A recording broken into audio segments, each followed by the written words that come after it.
Hello everyone, and welcome to a Python programming lesson where today I will introduce the concepts of variables and data types. So by the end of this lecture, you'll understand what variables are, how to use them, and the different types of data that could be stored in them. So for starters, let's cover what a variable is. So a variable is like a storage box, and you can use the stored information later on. Each variable holds a specific type of data. For example, there's numbers and text. You can give it a name, put the data inside it, and later retrieve or update that data. For example, imagine you're writing a shopping list. You might have a variable called item to hold the name of the item that you intend on buying. So in most programming languages, you create variables by simply giving them a name and assigning a value using the assignment operator, which is the equal sign.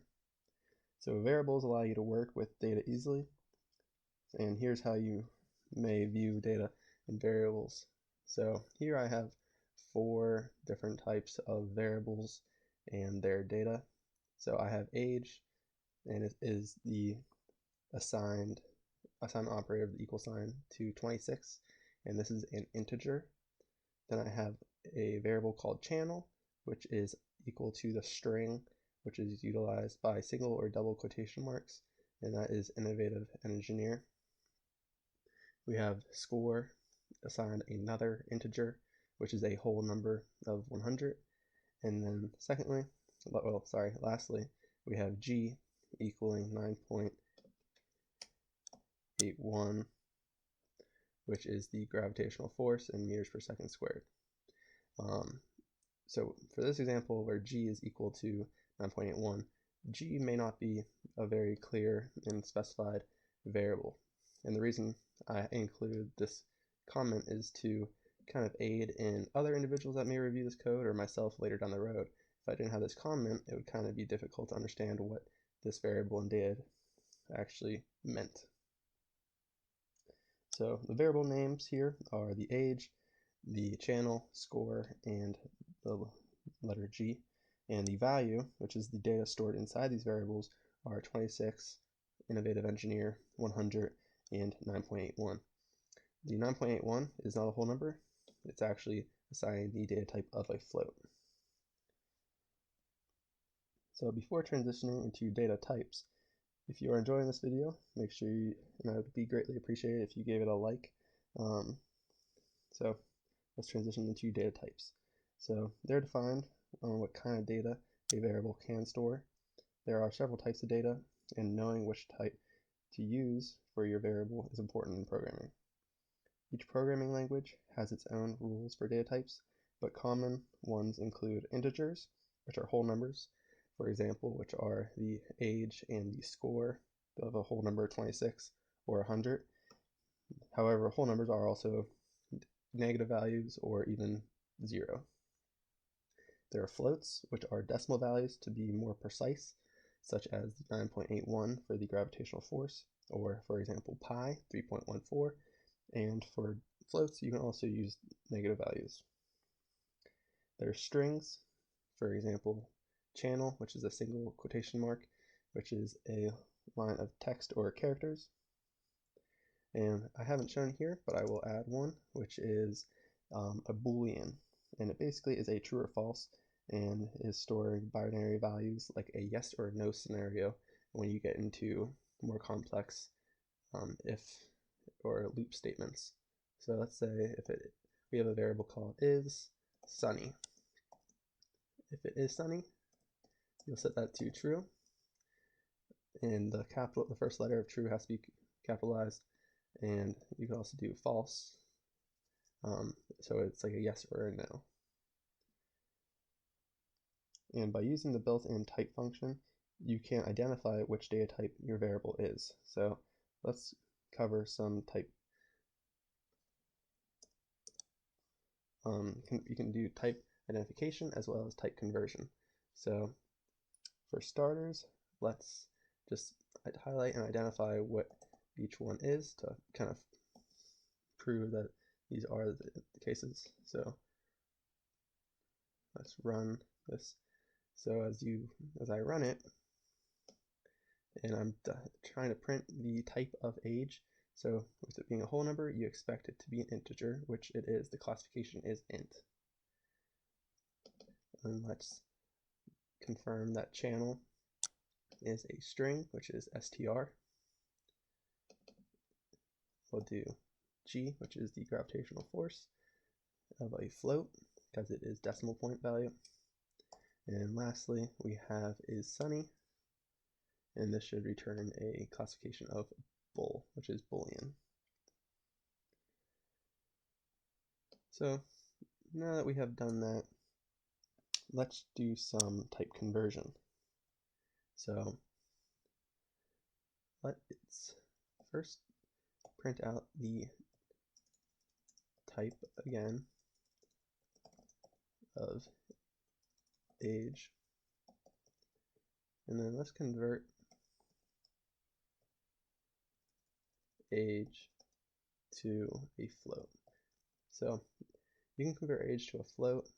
There's some scenarios that won't be applicable, but for this instance, let's do the float function and let's achieve age.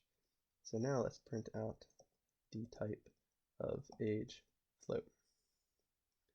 So here we'll have two lines printed out. The first one, which should be an integer because we haven't changed anything yet with the variable age.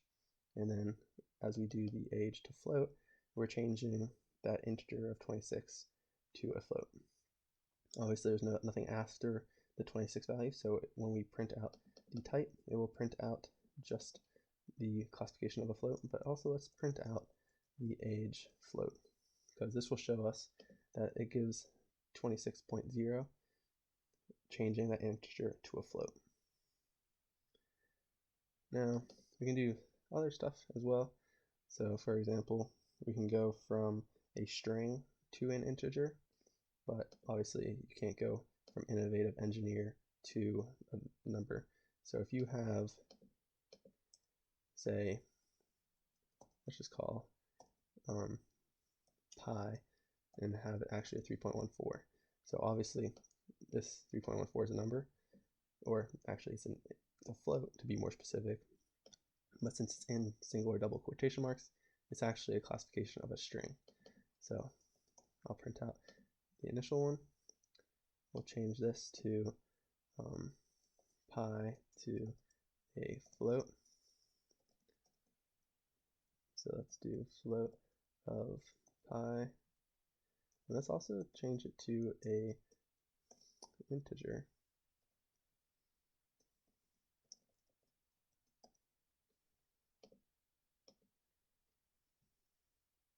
And after each instance, let's print it just to see how the outcome would look.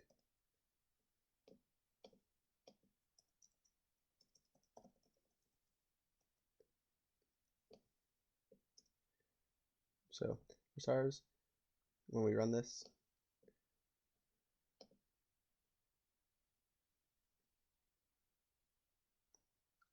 okay, so we won't be able to do that because for int it's based on 10. Okay, so let's walk through here. So we started by printing out the type of pi, and this is initially a string. We then decided to change it to a float, and by doing so, we printed out pi, which is now 3.14. Let's print out the type of pi. So after the 3.14 is printed, it should say the classification of a float.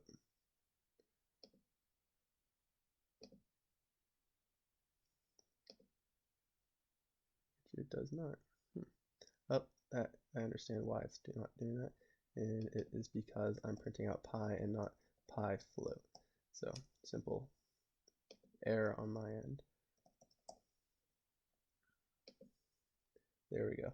So even though when we printed it out by printing out pi or pi float, nothing changes in the text, but when you print out the data type, that ends up being correct.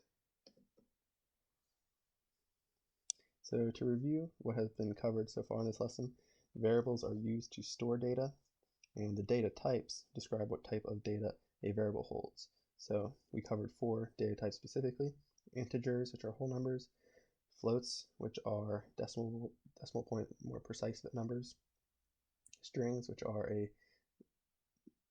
is text or characters within a single or double quotation marks, and then we have booleans, which are true or false, basically a yes or no scenario.